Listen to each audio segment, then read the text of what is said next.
Here's a work in progress. A Gentleman's Dealings with a Fool by Frederick Chambliss Weems. Mr. Several Money, and that was his name, was having a little difficulty. Along with his usual harassments, getting his auto inspected in time, making sure he had enough in his bank account to pay the minimum amount to the credit card company, paying enough of his phone bill to keep the phone from being disconnected, and other barely fulfillable obligations, he had been aware of some certain apprehension whenever he walked from his car to his workplace in the crowded parking lot.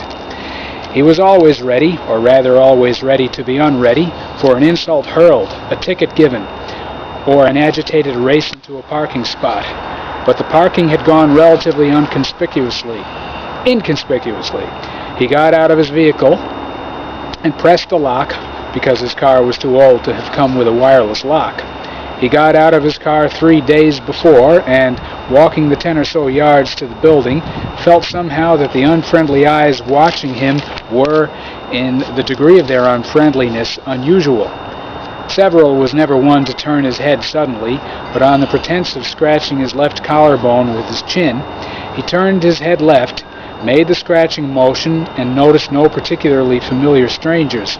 He went into the building, and the next day, feeling the same apprehension, he looked both right and left, turning his head slowly, not bothering with the collarbone scratching pretense, and although not superstitious, he was nevertheless disappointed that, though he made no effort not to pretend to be scratching either his left or his right collarbone with his chin, whoever was looking at him was still sly enough to remain unrevealed. The third day he thought he heard a footstep. It wasn't unusual to hear footsteps, of course, but to notice footsteps was indeed a little out of the ordinary.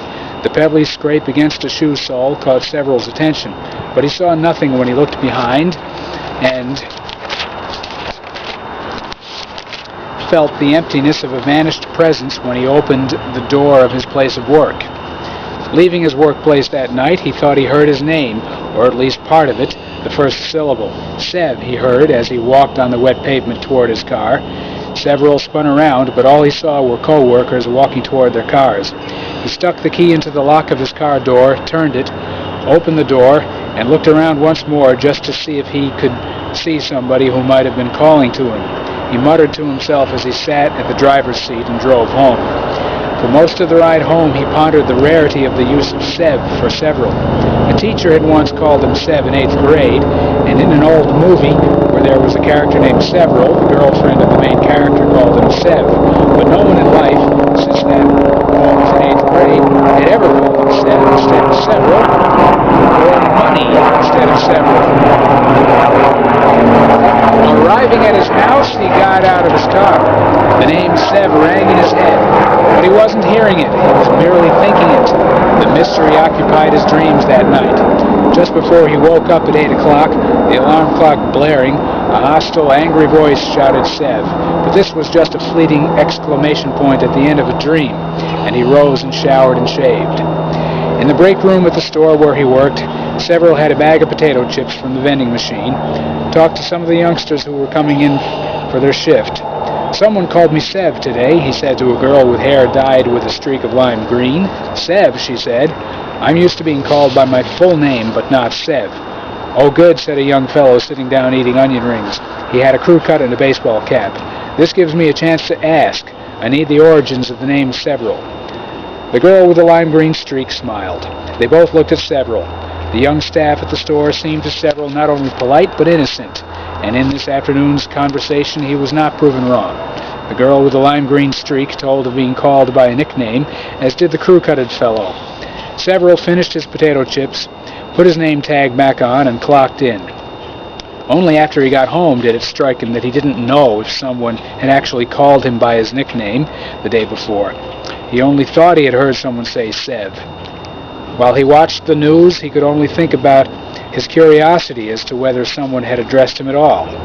As he lay down to sleep that night, noticing again, as usual, that the street lamp outside was frustratingly bright, the light shut off with a hiss of extinguishment. He thought he heard the tinkle of glass.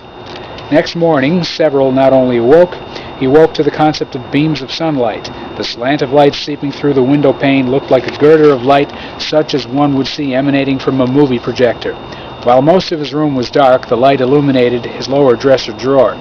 Several lay there, not raising his head from the pillow, but looking at the grain of wood of the dresser drawer, marveling at its texture, cheap drawer though it was, and noticing that the opening of the drawer, because it was slightly open, was still very dark in contrast to the bright light on the surface of its front. He also noticed a little blue sock sticking out of the corner of the drawer. Several was a fastidious closer of drawers. While it was not foremost in his mind that it was unusual in him to have left a sock peeking out of the drawer, he was not over-concerned. Nevertheless, Several found himself raising his head from his pillow. Then his feet were on the floor. He was walking toward that bureau drawer. As he searched in the drawer for misplaced items, Several felt the warmth of the beam of sun on the small of his back. He took the warmth for a cue and reminded himself that even if he didn't remember leaving a sock sticking out of the drawer, failure to remember such a thing was not a sign that he was losing vigilance. He went back to bed, it being a weekend morning. He had failed to... that's what I've written so far.